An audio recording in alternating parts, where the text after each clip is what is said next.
My name is Ian R. Crane. In late November and early December of 2014, I visited the Gasfields of southern Queensland in Australia. If you feel that this information is important, please help us to complete the editing process so that we can release this documentary right around the country in the middle of March, which would give us approximately 7 weeks to raise even more awareness of the dangers of hydraulic fracturing and hopefully enable people to make an appropriate decision in the forthcoming UK general elections. I mean, it could be argued that in many respects you have an absolutely idyllic life here. Well, we certainly did have. It's now got the problem of gas, but yeah, we had what we believed to be an idyllic life here, and it's still, the reason we're still here is obviously we're fighting to keep this and we're fighting not to leave. So yeah, it was pretty ideal. Yeah, well, for the early days, you know, we just thought, we heard a bit of hoo-ha about the industry coming, you know, the odd sign appeared, but we just thought, you know, like, we've got a bad mortgage that eventually they'll come here, hopefully, and we'll get a couple of wells, you know, like, we weren't against the industry. It was one of those things, you know, you sort of thought, okay, we might do all right out of this industry. And within, I don't know, probably 6 months of them sneaking out of the scrub over the back, we started getting coated with all sorts of crap. And yeah, you just knew that you had to go the other way, you know, like, but when you start making complaints to the industry and they sort of come around and have a look and say, oh, there's nothing to see here, you know, you start to wonder. And then other people in town just said, well, John, you know, you're complaining for no reason type thing. And then, like I say, it took a little while before we could no longer drink the water. And we knew, you know, that we were in trouble then. The way they get most people to sign up is by coming at you with a checkbook, and everyone needs money. John and I need money just as much as anybody else. I've been poor most of my married life. I'd rather be poor than take their dirty money. You know, we're leaving nothing for children, you know, and this, you know, like I said, mate, you know, before all this happened, you know, like I grew up thinking that, you know, the great Aussie way was looking after each other, mate, you know. And as I got older, mate, it's full of shit. You know what I mean? Like, you know, I grew up knowing that the farmers fed us, mate. You know, and that's whether it was beef or whether it was vegetables or whatever it was.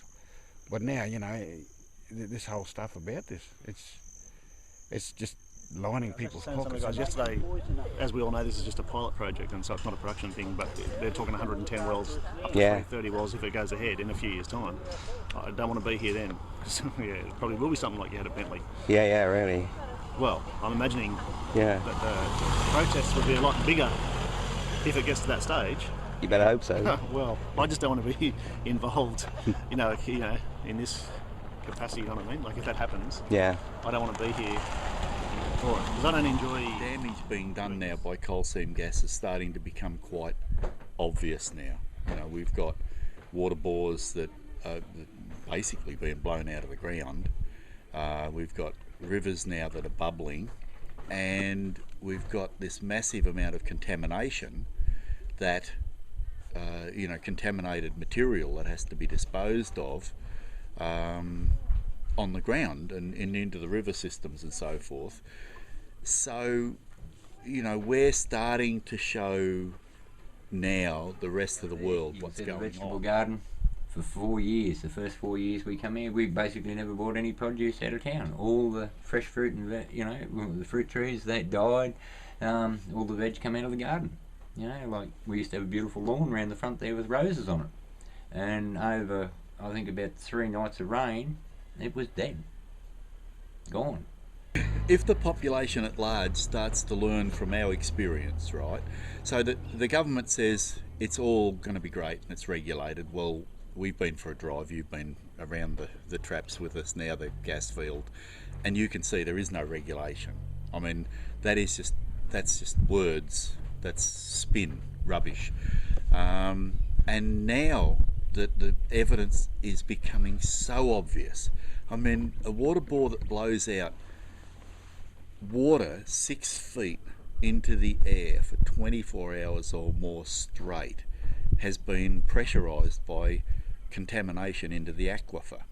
Now, that same aquifer, I believe, was contaminated and damaged, and that started the gas bubbling into the Contamination River. I think these are all linked, and as they remove the water out of the coal seams, it is now just releasing the gas, and the gas is coming out of the ground here. So we are literally becoming poisoned by the gas through the ground on our own properties. I actually can't think of a more important decision that people need to reflect upon, and that is whether or not to permit an industry which has a proven track record of contamination of the water, of the soil, and of the air. It should be a no-brainer.